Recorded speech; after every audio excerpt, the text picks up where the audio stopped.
What if I told you the greatest con ever pulled wasn't robbing you of your money, but convincing you that having money meant you had to spend it?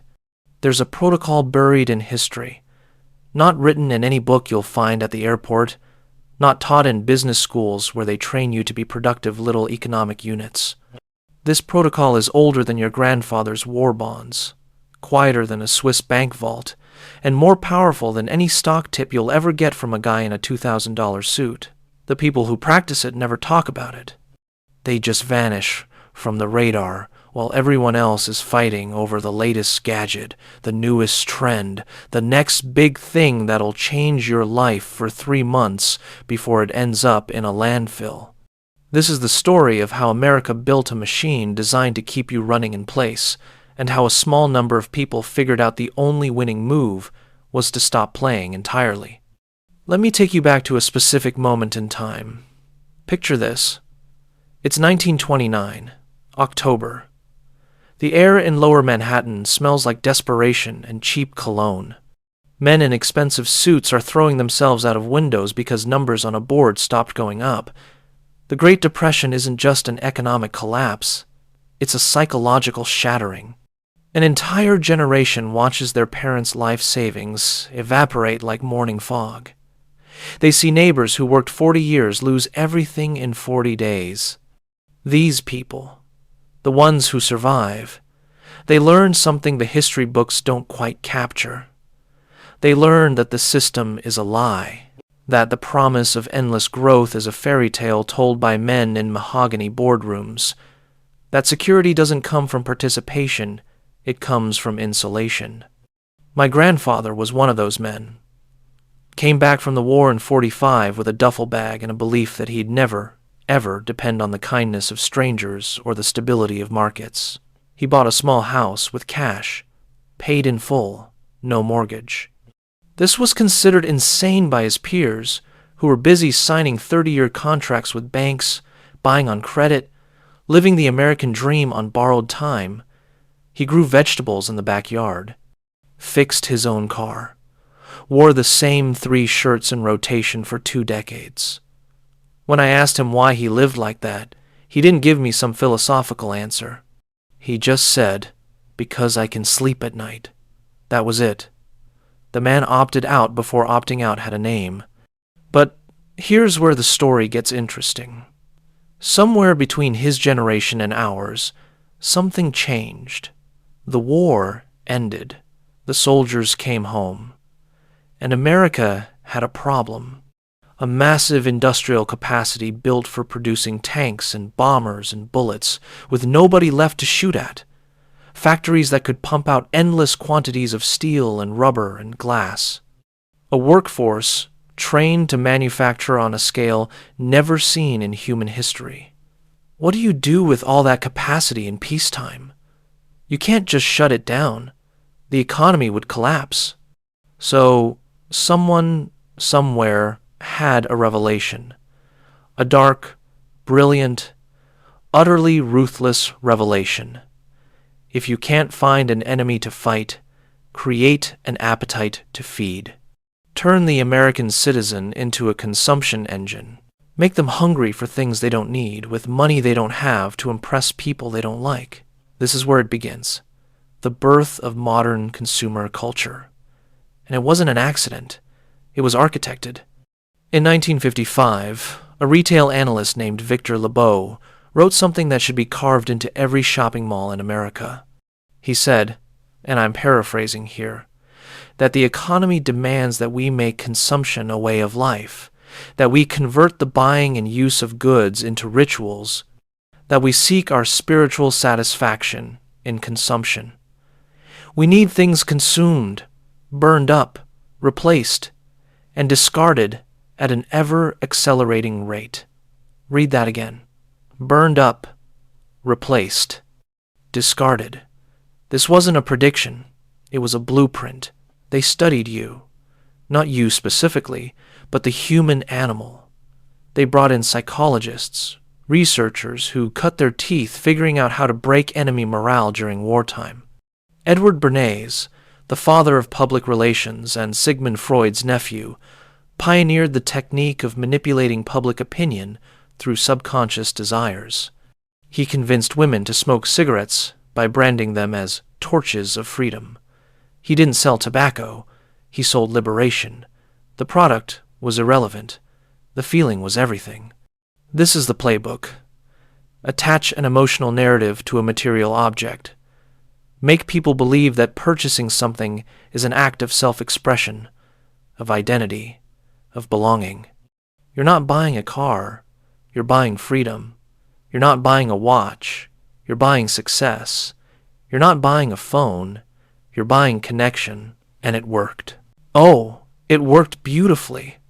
The 1950s and 60s saw an explosion of consumer goods, televisions, washing machines, automobiles with fins like rocket ships. Every home became a showroom.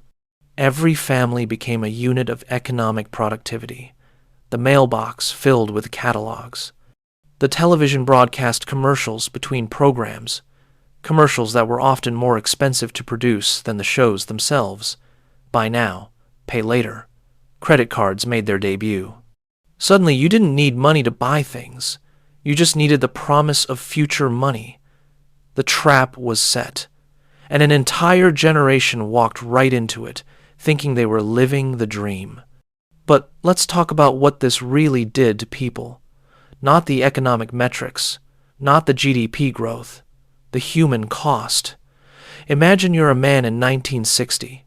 You work 40 hours a week at a factory.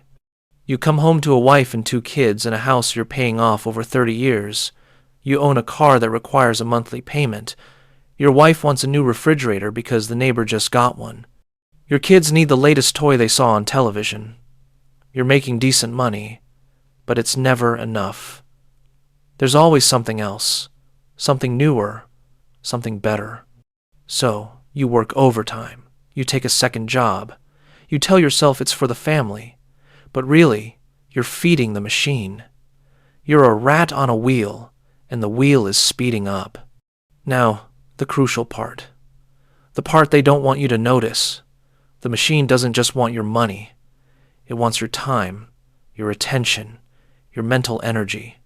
Because the moment you stop running, the moment you sit down and actually think about what you're doing, you might realize how insane it all is. You might ask yourself why you're working 60 hours a week to afford a lifestyle you're too exhausted to enjoy, why you're buying things you don't need, why you're measuring your worth by the size of your television. The system can't allow that. So it speeds up. More products, more options, more urgency, limited time offers, flash sales. Keeping up with the Joneses becomes a full-time occupation. You're so busy consuming, you don't have time to question the consumption itself. And here's the beautiful cruelty of it. They made it social. They made it about status. Wearing the wrong shoes means you're poor. Driving the wrong car means you're a failure. Living in the wrong neighborhood means you're nobody. They didn't just sell you products. They sold you an identity based on products. You are what you own. Your worth is your net worth. And if you opt out, if you say you don't care about the latest gadget or the luxury brand or the vacation everyone else is taking, you're not just weird. You're suspicious. You're a threat to the social fabric. Because if enough people stop playing, the whole thing collapses. Let's fast forward to today, to right now. You're carrying a device in your pocket that cost more than a month's rent in most American cities 50 years ago.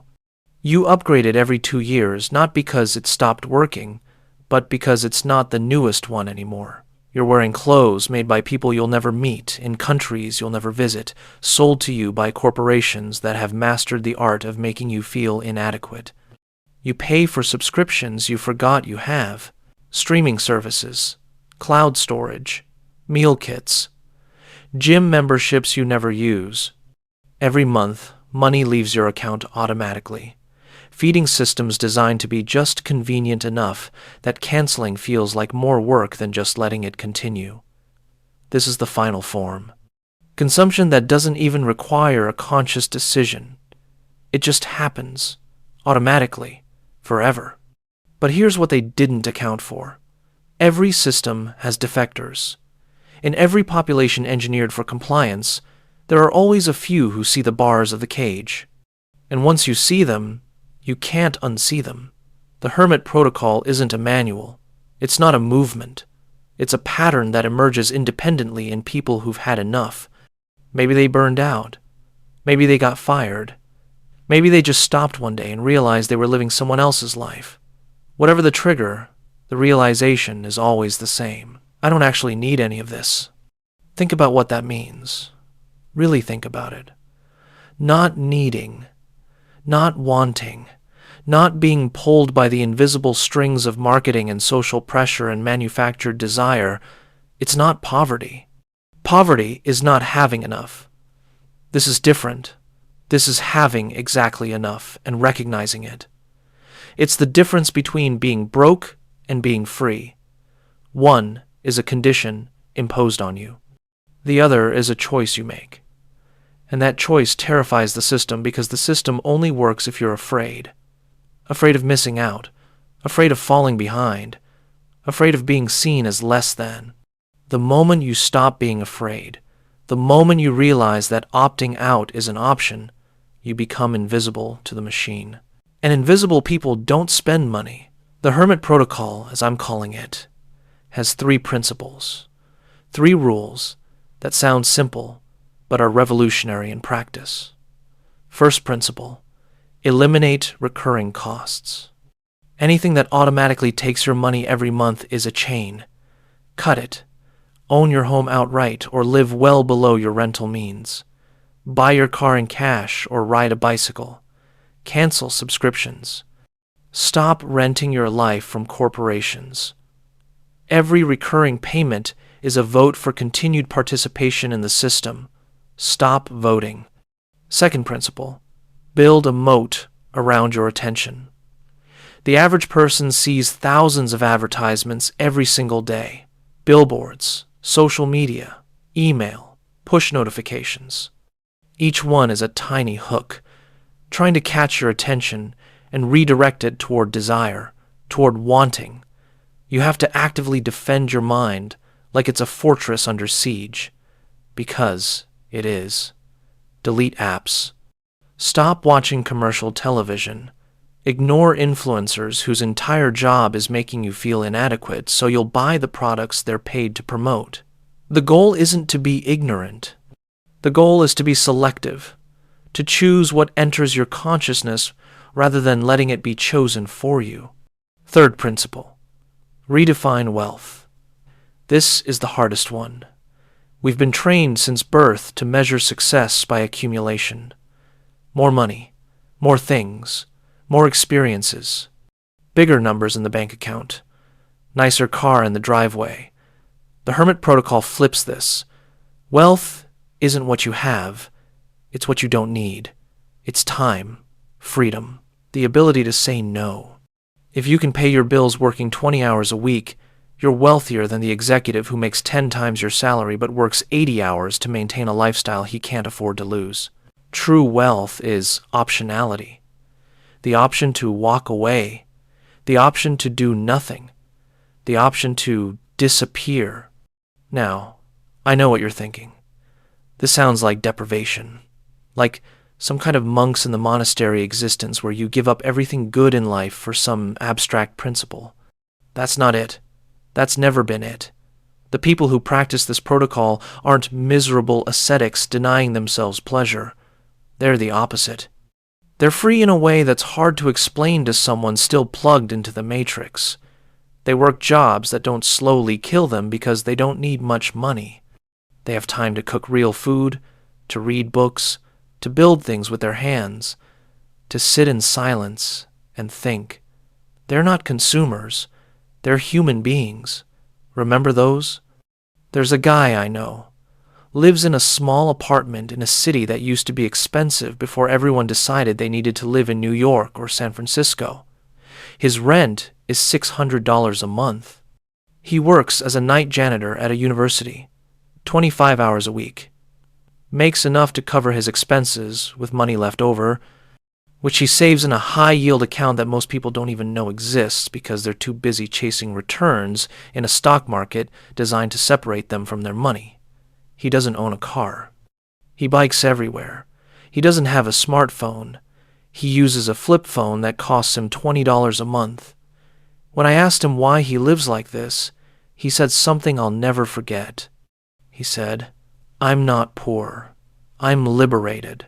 I work 3 days a week and spend the rest of my time doing exactly what I want." How many people can say that? And he's right. How many people can say that? How many people do you know who are truly free? Not pretend free, not Instagram free, posting pictures of expensive vacations they put on credit cards. Actually free. Free to quit a job they hate without fear. Free to move to a different city on a whim. Free to take a year off and not work at all. I'm guessing the number is close to 0. Because freedom isn't free. It costs something. It costs your participation in the consumption machine, and most people aren't willing to pay that price because they don't even realize it's an option. The system banks on you not realizing. It needs you to believe that the only path to happiness is through accumulation, through climbing the ladder, through getting the promotion, buying the house, upgrading the car, keeping up with the lifestyle inflation that ensures you're always just barely ahead of your expenses. It needs you to be just comfortable enough that you don't rebel, but just stressed enough that you keep working. This is the genius of it. It's a hamster wheel that feels like progress. You're running faster every year, covering more ground, but you're not actually going anywhere. And the moment you stop to catch your breath, you fall behind. So you don't stop. You can't stop. Until your body stops for you. Usually around retirement age, when you finally have time to enjoy the life you spent 60 years earning but no energy left to enjoy it. The Hermit Protocol is the emergency exit. It's the red pill. It's the realization that you can just stop right now, today. Not completely, not irresponsibly, but incrementally. One decision at a time. Cancel one subscription. Sell one thing you don't use. Skip one unnecessary purchase. Each small act of opting out is a tiny reclamation of your time, your money, your attention, and those tiny reclamations add up. They compound. Not in the way interest compounds in a bank account, but in the way freedom compounds. A little more breathing room. A little less stress. A little more time to ask yourself what you actually want from this life, as opposed to what you've been told to want. There's a reason the ancient philosophers talked about this. Diogenes, living in a barrel, telling Alexander the Great to get out of his sunlight. The Stoics, practicing voluntary discomfort to remember that they could survive without luxury. The Desert Fathers, walking away from Rome at the height of its decadence to find meaning in silence. This isn't new. Every generation produces people who see through the illusion and choose differently.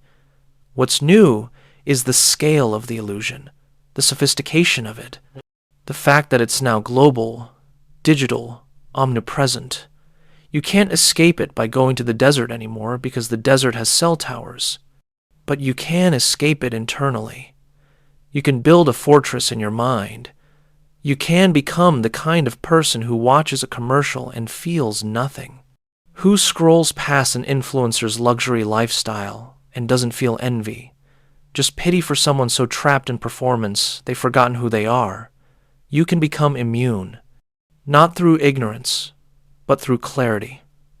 By seeing the machine so clearly that its tricks stop working. This is the ultimate freedom. Not the freedom to buy whatever you want, but the freedom to want nothing the machine is selling. Let me tell you what happens when you do this, when you really commit to opting out. First, people think you're crazy. Your family will worry. Your friends will ask if you're okay. Coworkers will gossip about your lack of ambition. This is normal. This is social pressure doing what it's designed to do, pulling you back toward conformity. Ignore it. Second, you'll feel guilty. You've been conditioned your entire life to equate spending with living. Not spending feels like not living, like you're missing out. This passes. Give it 6 months, and you'll realize you're not missing anything. You'll realize that most experiences sold as essential are actually just expensive distractions from the fact that people have forgotten how to be content with simplicity. Third, you'll feel lighter. Physically lighter. The weight you didn't know you were carrying, the constant low-level anxiety of managing too many things and too many obligations, it starts to lift. Your shoulders come down from your ears. You sleep better. You wake up without dread. This is what the other side feels like. And finally, you'll notice something strange. You'll start seeing other hermits. Not literal hermits, people living in society but not of it. The woman at the farmer's market who grows her own food. The guy who fixed his own roof instead of hiring a contractor. The family that takes vacations to state parks instead of Disney World. They're everywhere, these quiet defectors. You just didn't see them before because you were still looking at the people the system wants you to see. The ones with the new cars and the big houses and the impressive titles. But now you see the others, and they see you, and there's a nod, a recognition, an unspoken understanding that you've both figured out the same secret. The secret is this. The game is rigged, but only if you play. And you don't have to play. You never did. That's the lie they can't afford for you to learn. That participation is optional. That you can build a life, a good life, a meaningful life, outside the approved channels. That you can be happy, truly happy, with less. Not because you're settling, but because you've realized that more was never the answer. More was just the question asked by people trying to sell you something. The answer, the real answer, is enough. And enough is so much less than they told you it was. This is the Hermit Protocol. Not a retreat from life, but a reclamation of it. Not poverty, but precision. Not deprivation, but liberation. It's the oldest form of rebellion, dressed up as passivity. It's saying no in a world that demands yes. It's opting out of the hype, the hustle, the endless race to nowhere. And it's available to you right now. Not someday when you've saved enough or earned enough or achieved enough. Right now. Today. This moment. The only question is whether you're ready to stop running and start living, because the machine will keep spinning with or without you. But your life, your one finite, irreplaceable life, that only happens once, and you're spending it.